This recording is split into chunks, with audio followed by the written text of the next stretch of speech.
I didn't have anger issues until you bumped into me. And it's like, and he's like, I didn't see any of this when we were dating and hanging out. And now all of a sudden, like, this is coming out. It's like, whoa, where's this coming? And she's looking at him. Well, like, if you wouldn't have done this, then I wouldn't have done this. And, I didn't know you had anger issues. Well, I wouldn't have anger issues if you quit bumping into me. So here's what I want you to see, and especially you OCD folks that are bothered by beads everywhere. Now, I know this is going to be really difficult, but you are all very intelligent people. The reason the pink beads come out of her is because they're in there. And the reason the blue beads come out of him is because they're in there. So when there's a bump, there's a conflict, there's an unmet expectation or whatever, whenever something comes out, they look at one another and say, well, you're the one that's making it come out. See, all of us have stuff and junk in us. We just do. But either you don't know what's in you, or for some of us, we kind of know it or something brought out, but we stuff it or we hide it. And again, especially in the first part of a relationship, we keep things, in and safe. And again, we're trying to earn affection and win love. And it isn't until you get bumped that you realize, oh, this is what's in me. It's not until we get into a committed romantic relationship, which seems a little odd. There's something about romance and the permanence of marriage, the permanence of I am committed to you and you're committed to me, or we're moving in together, we're going to live together. If there's something about that kind of relationship or getting married, it brings out the best and the worst in us. And most people don't know what's really inside of them until they get into that kind of committed, supposed to be for life relationship. To where they say, you're the one for me and I'm the one for you. And then they get married and bang. It's like the stuff comes out. And this is why people, again, who make the ultimate commitment to one another, to each other, end up matter at each other more than anyone else on the planet. And she's just absolutely certain if he will stop and he'll start and he'd quit and he would do more of and if he'd do less of and you know if he would be more careful, then the pink beads would quit coming out. But they come out because they're in there. And he's absolutely sure that the reason that the blue beads keep coming out of him is because she gets on his nerves and she says this thing and she does this thing and she criticizes and complains and nags. But the truth is, the blue beads come out because they're in there. And the thing is, none of us like to admit it. None of us like to admit it. In fact, I interact with people, I know people in my life right now who absolutely refuse to acknowledge it. It's like, no, no, no, no, no, it's her. No, no, no, no, it's him. And they refuse to acknowledge it.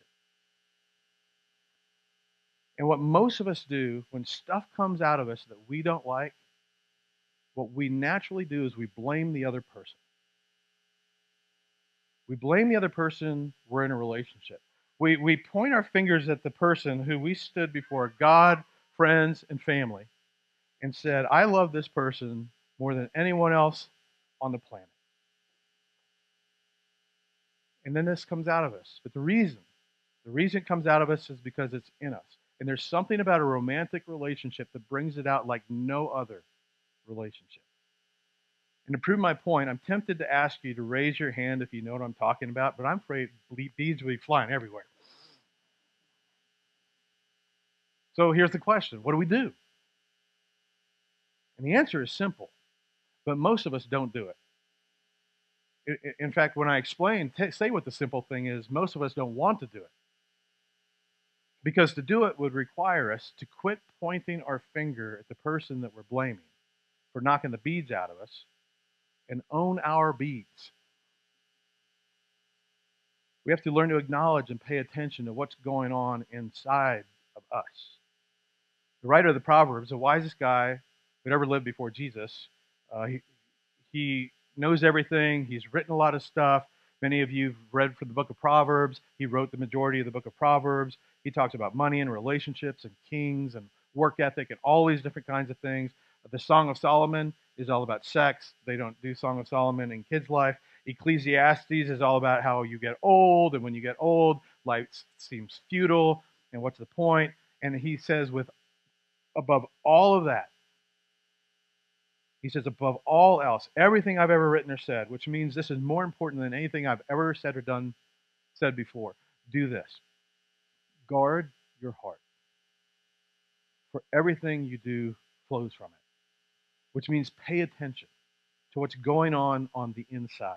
The heart in that culture was the seat of emotion. This is where emotions come from. The writer of Proverbs, Solomon, says you need to guard it, which means you need to keep the bad guys out, get any of the bad guys that are in there out, and then you need to protect what's valuable. But if I were to say to you, what, let's take a moment and turn to the person next to you and explain your strategy for how you guard your heart, you'd probably say, I don't even know what that means. So the chances are you're not doing it. Not all of you have discovered, as I have, is that if you've been in love, if you've been in love before, what's inside of you will come out of you in in the relationship that is most important to you. And it may be that you blame the other person, as most of us do. But here's the thing, you get into another relationship, and then strangely enough, 4 months later, blue beads are coming out of you and pink blue beads are coming out of her. And then you think, I've talked to guys like, I've been in love with and married to like 4 different women, and all of them keep bringing the same beads out of me. I need to find somebody different that brings something different out of me. It's like a mentor of mine years ago when he was younger. He got divorced, then he remarried, and he told me he was very intentional to seek out and marry someone completely different in temperament and personality and everything from his first wife because clearly he had chosen wrong. But it wasn't long when lo and behold, they were having many of the same tension points as he had in his first marriage.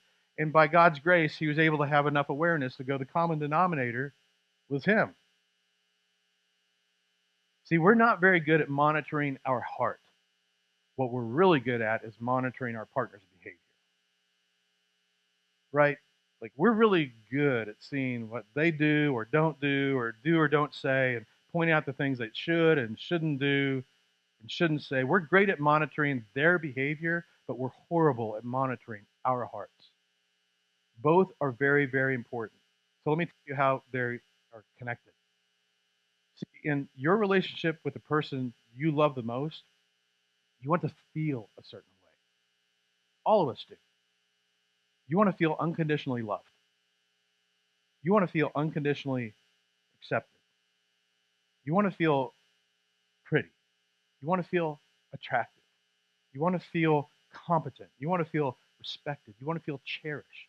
You want to feel appreciated. You want to feel taken care of. You want to feel secure. You want to feel certain things. And your husband or your wife, your partner, fiance, whatever that relationship is, their words and actions, more than anyone else, make you feel a certain way. And when you try to get them to stop something or start doing something, it's because we don't like the way their words and actions make us feel. You want them to do and say things, and only things that make you feel a certain good way. And we understand that, right? And it makes sense because the whole reason we were drawn into this relationship to begin with was primarily because of feelings, emotions we felt. We fell in love because we loved the way they made us feel. They made us feel wanted, valued, pursued, safe. They made us feel like we were the most attractive, amazing human on the planet. And as humans, we are acceptance magnets. We love the feelings and emotions this person created in us by how they treated us, how they spoke to us, how they spoke about us. And it is normal for us to want to keep those emotions alive. But as time passes, for a mix of reasons, those emotions can begin to subside. And without realizing it's happening, we begin to drift. We begin to drift from doing and saying all the things that we did to express love in the beginning. And more, we begin monitoring their behavior to get them to start or stop doing certain behaviors, to stop saying things, to start saying others, all because we don't like the way certain things they do or say make us feel. And little by little, the intimacy, the passion, the chemistry erodes. But we want the positive emotions. We want the adrenaline. We want the passion and that positive sense of self. But the problem is, and if you get distracted, I just need you to refocus. This is why these relationships are so difficult. We come to depend on a huge, huge way on our spouse or our partner to create those feelings in us. So when we don't feel those feelings, we blame them. We take it out on them. It's I'm dependent on you to make me feel competent. I'm dependent on you to make me feel valued, cherished, lovable. I don't feel good about myself. I'm dependent on you to make me feel good about myself. I don't feel good about my life. I'm dependent on you to make me feel good about my life. I'm dependent on you to make me feel these things. And all this goes on behind the scenes in any love relationship. And that's absolutely normal to want to feel those feelings. And when we don't feel those things and then this stuff comes out that we don't like, our tendency is to blame the other person. But here's the universal truth that your ability to feel certain things that you want to feel on an ongoing basis is determined by the condition of your heart. If you come out of a home where you just never ever felt appreciated, it's going to be harder for you to feel and sustain that feeling of feeling appreciated with your husband or your wife, no matter what she does, no matter what he does, there will never, there's always a sense of it's never enough. It's never enough. It's never enough. Your ability to feel certain things is a reflection not only of your spouse's behavior, but the condition of your heart, which means, and you may not like this, but your ability to stay in love has as much to do with the condition of your heart as it does with the behavior of your spouse or your partner. In other words, no matter who you are or who you're with, no matter who you are with, your ability to maintain that sense of, wow, you fill me up, you make me feel these good things, your ability to fall in love and stay in love and feel these good things has as much to do with the condition of your heart as it does the behavior of your partner. Both are vitally important to the relationship, but what we naturally monitor is their behavior. So when the blue beads start coming out or the pink beads start coming out, our tendency is to go, well, it's because you brought that out of me. No, it's that you brought it into the relationship with you. They were already there. And I'm telling you that no amount of commitment can compensate for this dynamic. In other words, there was a season, for example, early in our marriage, and the question came out harsh and it hurt me deeply. Where Shauna asked me, finally one day she was just exasperated. She's like, "Why are you so needy?" And in the moment, like, you got to understand, I frustrated her to a point because I'm a words of affirmation person.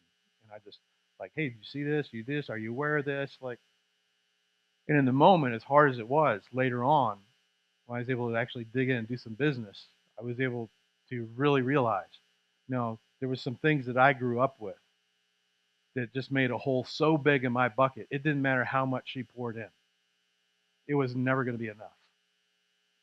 And in any relationship, if we've got this again, I feel like the bucket is a great analogy. If the bigger the hole in our bucket, it doesn't matter if our spouse pours and pours and pours, it will never be enough. They'll never be able to fill you up. And the problem is, if we get into that mode and we're just expecting them to fill whatever that emotional need is, eventually we drive them away emotionally, if not completely. I mean, you may stay together, you may decide we're against divorce, and we're never going to get divorced, but then you just become roommates. And And or you may say, you know what, this just isn't worth it. I just hate the way they make me feel. Their behavior is part of it, but the condition of your heart is part of it as well. So listen how Solomon ends this verse. He says again, above all else, guard your heart. Listen to this last part. For everything you do flows from it. Everything you do in your relationship, in life, in your day to day, flows from it. That is, when you're in a relationship with another person, a huge dynamic that is present in the relationship is it's all the overflow of your heart. Jesus says the very same thing. He says, for it is from within, out of a person's heart. And then he points out all the negative things that can come out: evil thoughts, sexual immorality, theft, murder. Jesus even compared anger to murder. So, anger, adultery, greed, malice, deceit, lewdness, envy, slander, arrogance, folly. All these evils come from inside. And he says the word defile a person, or ultimately just ruin their life, ruin relationship. Everything you do is an overflow of your heart and mind. And if your heart isn't in good shape, it's going to be almost impossible, no matter what the other person does, to have a healthy relationship that you can maintain. And this is so easy to see in other people, right? Like you've seen your friends argue, like friends who are married, and a friend comes to you, they're married, and they come to confide in you about their spouse, and you listen, and what you think, but you're afraid to say it out loud is, okay, yeah, what he did was like a 2, but your reaction was like a 10. Like, where did that other 8 come from? See, we can see this in other people so easily, but it's almost impossible to see in the mirror. The bottom line, what's in you is eventually going to come out of you, regardless of who you're with. So let me say that again. What's in you is eventually going to come out of you, regardless of who you're with. As millions and millions have discovered, you can change the names, you can change the faces, but eventually what's in you is going to come out. And for those of us who want to fall in love and stay in love, or fall in love again and then stay in love, it's vital to learn and discover what's in there and deal with it. So for someone listening to me today, maybe in this room, maybe online, maybe later, I'll just state it real plainly. And again, as I said at the beginning, we have a lot of people referred to. We have a lot of people outside this room that listen to these messages.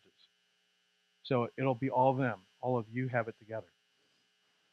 Let me say it plainly. Like my bride and I have needed from time to time in our decades together, some of you need a credentialed therapist. And there's some great ones in this city. For some of you, you've got some junk in you from your past, things that you can't fix and things your partner is never going to be able to fix. And you're not going to be able to just pray it away. And I'm a huge believer in the power of prayer. But I'm also a huge believer in what Paul said in a letter to a young church, where he wrote explicitly about our need to have others close to us who can help us carry our burdens. We're not designed to do life alone or figure out life alone. I'm also a huge believer in science, because God has enabled humanity to have some wonderful discoveries about our bodies and the human brain and the impact of hormonal and chemical balances. And for some of us, one of the best things we could do for ourselves and for those that we love is to identify and begin to treat medically these imbalances that may be already affecting our sense of well-being, our worldview, and affecting every relationship around us. Because if you don't build up the courage to deal with it, you will continue to erode and potentially destroy any hope of a lasting, thriving relationship. Not only with your spouse, but if you have children, your children as well. And then it just gets passed down. I've said repeatedly, one of the greatest gifts a married couple can give their children and eventually grandchildren is a great marriage and healthy parents. But regardless of the source of the cause, whether it's just the past, maybe it's medical challenges, whatever, there are bumps in a committed relationship. And we feel emotion. And when we feel it enough, then we just start letting words pour out, sometimes unfiltered. Or we just clam up. But either way, there are just beads flying everywhere. We're just sad or mad. So what I want to do in just the last couple minutes today is just introduce you to an exercise that if you will begin to do this, this will help you learn how to pay attention to and deal with what's going on the inside of you. And again, we're all experts at monitoring our spouse's behavior, so I don't think we need a sermon on that. The whole idea of paying attention to what's on the inside of us, for some of us, this is kind of a new concept. But if you're a Christian, if you identify as a Christian, as a believer, this is part of maturing as a believer. And this is one of the key ways to stay in love. So here's just what I want to encourage you and challenge you to begin doing. The first part is to simply stop and think about what you're feeling before you speak. In other words, think before you speak. Stop and think about what you're feeling before you speak. Men, I especially want you to hear me because as a man, I know how this works for us. We just say, I'm frustrated. You're frustrated? Yeah, I'm frustrated. Sometimes I'm angry.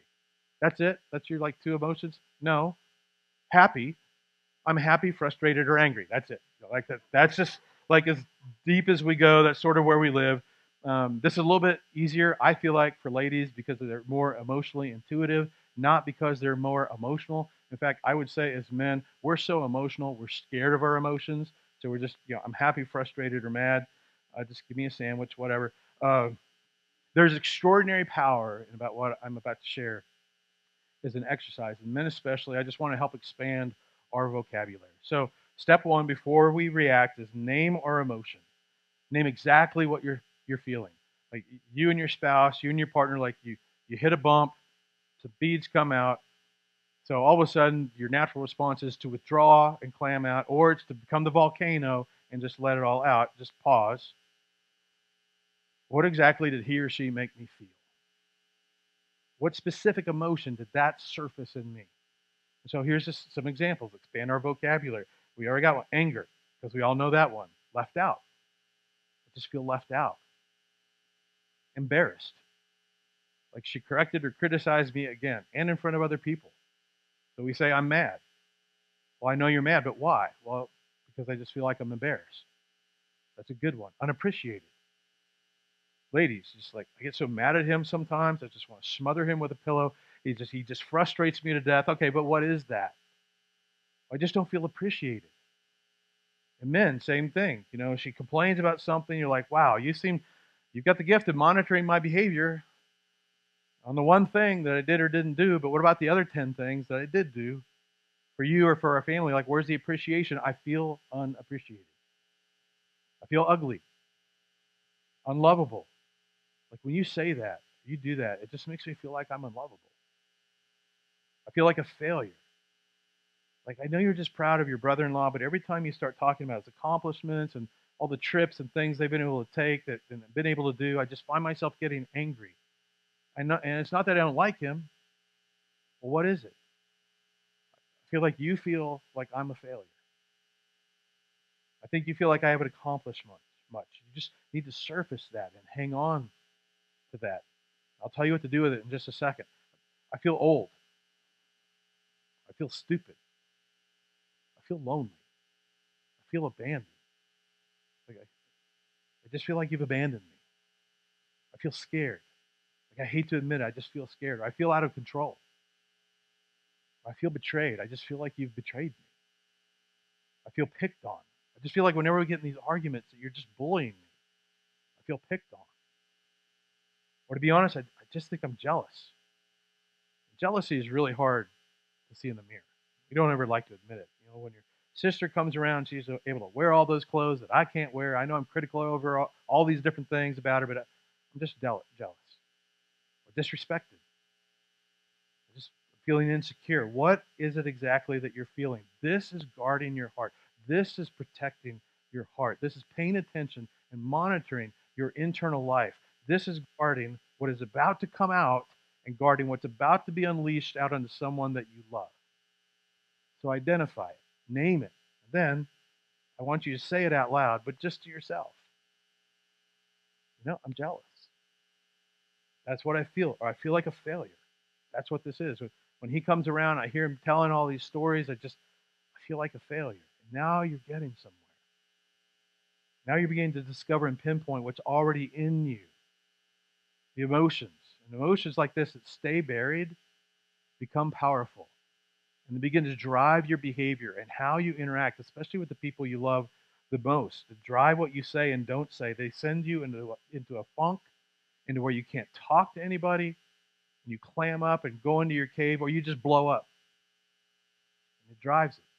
You end up saying things you wish you'd never said. And now you've got more damage to try and go back and repair.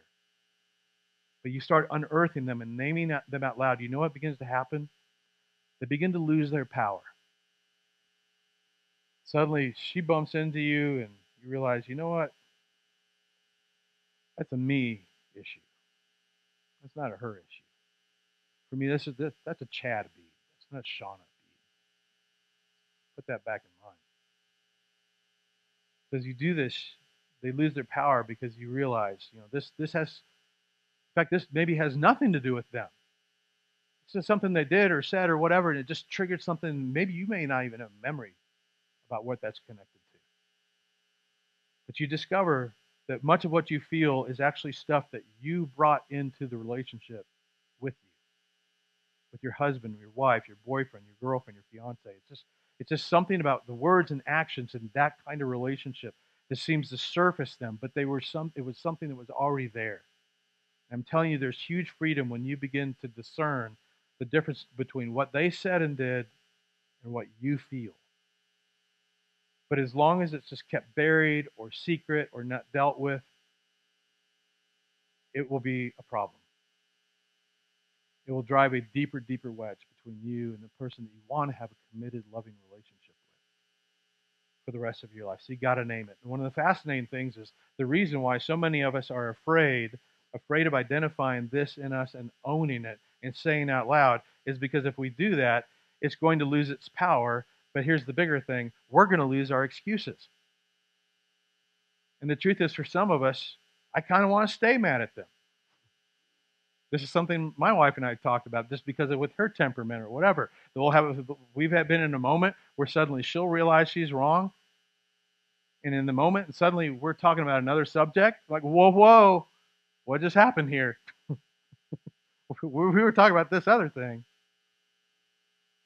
but there's just something about it that then it becomes embarrassing because I don't want to be wrong, and there's something in many of us to where we somehow feel safe if we can hide behind our anger or disappointment or displeasure or dissatisfaction towards someone else. It somehow makes me feel better if you're the problem. And owning my part robs me of that. But we need to identify it, name it, say it out loud. And then when it's appropriate, when you're calm, tell your partner. And here's how that conversation goes.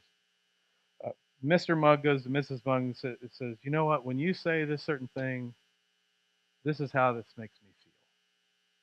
And she says, when you do this,